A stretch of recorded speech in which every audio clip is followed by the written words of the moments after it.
ফাইন্না শিদ্দাতাল হিসাব লা ইউসিবুল জায় ইয়াউমাল কিয়ামা। দুনিয়ায় যারা আল্লাহর জন্য ক্ষুধাকে সহ্য করছে, কিয়ামতের কঠোরতা ওদের কাছে আসবে না। আরেকটা তো ওলামা মানবে কিনা জানি না, বরং কিয়ামতের দিন তো আল্লাহ গ্যালারিতে ওদেরকে খাওয়াইতে থাকবে। একটা গ্যালারি হবে না, না হবে না।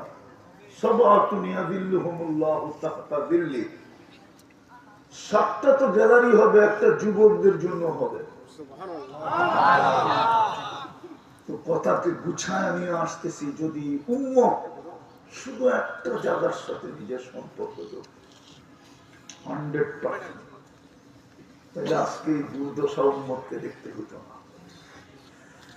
উম্মত যুবকদের যৌবন মাটিতে মিশত না, ওদের যৌবন তো মাটিতে মিশা যেতেছে। দুই কারণে, একটা হলো মাদক, আর একটা হলো ইন্টারনেট। কেউ জানে না ওদের যৌবন যে ডেলি লেস হইতেছে, যুবতীরও জানে না ওদের যৌবন যে ডেলি লেস হইতেছে, কমতেছে, ওরা জানে না।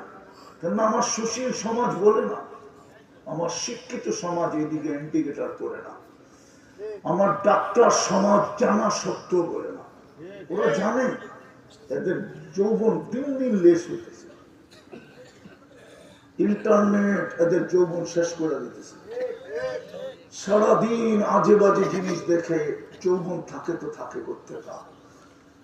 আমি তো বলতেছিলাম, আমি তো ভাবি আর বলিও যে আমার এই যুবকরা যদি যৌবনকে সুরক্ষা করতো না, তাহলে 30 লাখ দিয়ে কোনোদিন ইউরোপে যেতে হতো না, 50 লাখ দিয়ে আমেরিকা যেতে হতো না।